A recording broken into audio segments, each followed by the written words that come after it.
साथ शुरुआत कर लेते हैं। प्रधानमंत्री नरेंद्र मोदी ने हाल ही में संपन्न हुए दिल्ली विधानसभा चुनाव में जीत हासिल करने के बाद वायदा किया था कि सबसे पहला काम यमुना की सफाई का होगा। प्रधानमंत्री मोदी के इस ऐलान के बाद यमुना की सफाई का काम अब सही तरीके से शुरू हो चुका है। कचरा स्किमर, घास काटने वाली मशीनों और ड्रेज यूटिलिटी क्राफ्ट मशीनों से नदी की सफाई का काम शुरू कर दिया गया है। दिल्ली के उपराज्यपाल वी.के. सक्सेना ने कल मुख्य सचिव से मुलाकात की और उन्हें तुरंत यमुना की सफाई का काम शुरू करने को कहा। यमुना की सफाई के लिए 4 स्तरीय रणनीति बना दी गई है। सबसे पहले यमुना नदी के प्रवाह में कचरा, गंदगी और कीचड़ को हटाया जाएगा। नजफगढ़ नाले, सप्लीमेंट्री ड्रेन और सभी प्रमुख नालों में सफाई अभियान शुरू होगा। इस दौरान मौजूदा एसटीपी यानी सीवेज ट्रीटमेंट प्लांट की क्षमता और उत्पादन पर निगरानी रखी जाएगी। नए एसटीपी और डीएसटीपी के निर्माण के लिए योजना बनाई जाएगी। योजना का उद्देश्य है कि 3 वर्षों तक लगातार नदी की सफाई पर फोकस बना रहे।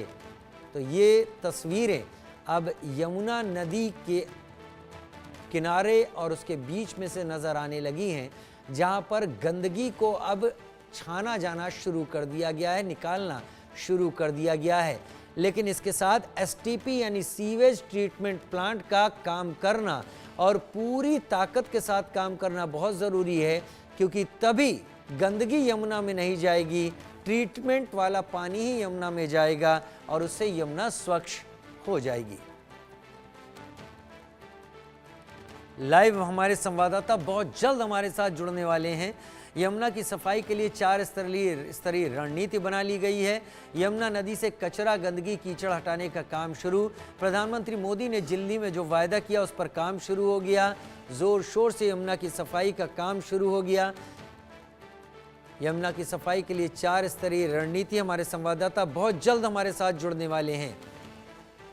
प्रधानमंत्री मोदी ने दिल्ली में जो वायदा किया उस पर काम शुरू हो चुका है। ये तस्वीरें यमुना नदी से आप देख पा रहे हैं और अगले 3 सालों तक इनको निरंतरता के साथ किए जाने की ज़रूरत है। लेकिन सबसे ज़्यादा जोर अगर इस पर दिया जाता है कि यमुना में गिर रहे नालों से कचरा अलग कर दिया जाए और उस पानी को ट्रीट कर लिया जाए, तो यमुना की गंदगी अपने आप दूर होने लगेगी। महेंद्र माही मेरे साथ इस वक्त जुड़ गए हैं, मेरे सहयोगी। महेंद्र, और विस्तार से जानकारी दें, क्या क्या हो रहा है, क्योंकि आप नोएडा को नजदीकी से कवर करते हैं, तो क्या ये सारी गतिविधियां नोएडा की तरफ से शुरू हुई हैं? राजीव, देखिए, विधानसभा चुनाव की बात करें, दिल्ली की तो सबसे ज्यादा चर्चाओं का केंद्र था यमुना नदी, जो कि बद से बदतर स्थिति में पहुंच गई थी और इसकी सारी जिम्मेदारी आम आदमी पार्टी को दी गई थी, जिनकी सरकार 2 बार रही थी। और मुख्यमंत्री अरविंद केजरीवाल ने भी ये कहा था कि देखिए, अगर इस बार मैं गंगा साफ ना कर सकूं तो मुझे मुख्यमंत्री पद मत बैठाना। और कहीं ना कहीं माँ गंगा मैया का उन्हें एक तरीके से कह सकते हैं पाप लगा है। दूसरी तरफ, क्योंकि बीजेपी गवर्नमेंट ने सरकार बनाने से पहले कहा था कि देखिए, अगर हम सरकार में आते तो सबसे पहले हम यमुना नदी को साफ करेंगे, आसपास के जितने नहर उससे कनेक्ट होते हैं उसको साफ करेंगे। तो पहली ये जो तस्वीर है, कहीं ना कहीं दिल्ली वासियों को एक सुखद तस्वीर देने वाली है, क्योंकि अपने एजेंडे में सबसे टॉप में था कि साफ सुथरी नदी, स्वच्छ पानी और जो हवा है वो दिल्ली सरकार जो है बीजेपी गवर्नमेंट वो दिल्ली वासी को देगी। तो ऐसे में कह सकते हैं पहली तस्वीर, क्योंकि ये नोएडा दिल्ली के बॉर्डर पे है, कालिंदी कुंज आपने देखा होगा, तो वहां पर ये यमुना बिल्कुल उसी टच पे है। दिल्ली बॉर्डर भी लगता है, यूपी बॉर्डर भी लगता है। और जिस तरीके से ड्रेनेज से निकलने वाला जो गंदा पानी होता है, डायरेक्ट जो यमुना नहर में जाता था, या कहे फैक्ट्रियों से निकलने वाला जो उनका केमिकल का पानी है, वो जो डायरेक्ट नहर में जाता था, यमुना नहर में जाता था, तो कहीं ना कहीं उसपे सबसे पहले इनकी चेतावनी है कि अगर इस तरह की कोई हरकत करता है, समझाने के बावजूद भी अपना जो पानी है, गंदा केमिकल का पानी है, अगर डायरेक्ट इसमें यमुना में बहाता है तो उसके ऊपर सख्त कार्रवाई की जाएगी। ऐसे में जो एलजी है दिल्ली के, वी.के. सक्सेना, उनका भी साफ तौर पे उनकी बैठक हुई है, उन्होंने मुलाकात की है चीफ सेक्रेटरी से, एसीएस से, और उन्होंने बताया किस तरीके से कि आने वाले 3 सालों में जो यमुना है बिल्कुल आपको साफ नजर आएगी। मगर सबसे पहले आपने देखा होगा, अगर आप यमुना जाते हैं तो आस-पास में काफी कूड़ा कचरा होता है, पिन्नी होती है, कूड़ादान होता है, कई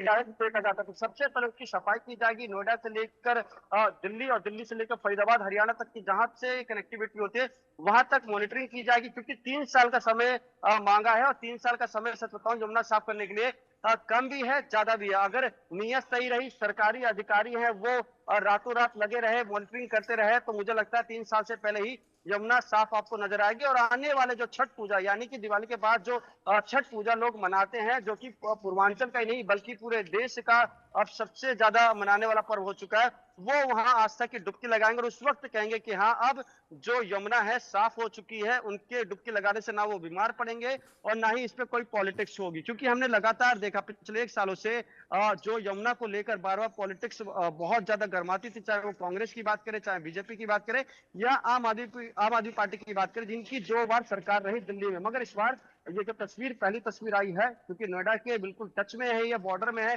तो कह सकते हैं जो दिल्ली वासियों को भरोसा दिलाया गया था, जिसके बिहाफ पे वोट मांगा गया था दिल्ली वासियों के लिए, वो कहीं ना कहीं अब एक अच्छा मैसेज जाएगा, एक अच्छी पिक्चर है, जिसमें कह सकते हैं पीएम मोदी ने भी ये आश्वासन दिया था दिल्ली की जनता को कि आने वाले समय में आपको हम साबरमती, आपने बार बार देखा होगा कि बीजेपी पे तमाम जो नेता है साबरमती नदी की बात करते हैं कि कैसे हमने उस नदी को साफ किया और उसकी जो पवित्रता है वो और ज्यादा बढ़ गई है। ऐसे में जो यमुना अपने पवित्रता के नाम पे जानी जाती थी, वो पवित्रता आने वाले समय में देखी जाएगी, क्योंकि जो तस्वीर है ये हकीकत है, ये दिखा रही है कि किस तरीके से जो मौजूदा दिल्ली में सरकार है भाजपा की, वो कितनी गंभीर है। जी, क्योंकि विधायक चुन के आए हैं, तो सबसे पहले इनका यही बहुत बड़ा मैनिफेस्टो टारगेट है ये जी। और बहुत प्रभावी है, क्योंकि ये दिखता है, ये जमीन पर दिखेगा और असर भी डालेगा। और आपने छठ पूजा का जिक्र किया, अब छठ पूजा में ज्यादा वक्त नहीं है, इतने वक्त में अगर सिंसियरली काम हो तभी इस बार की छठ पूजा में वो झाग नहीं दिखेगा,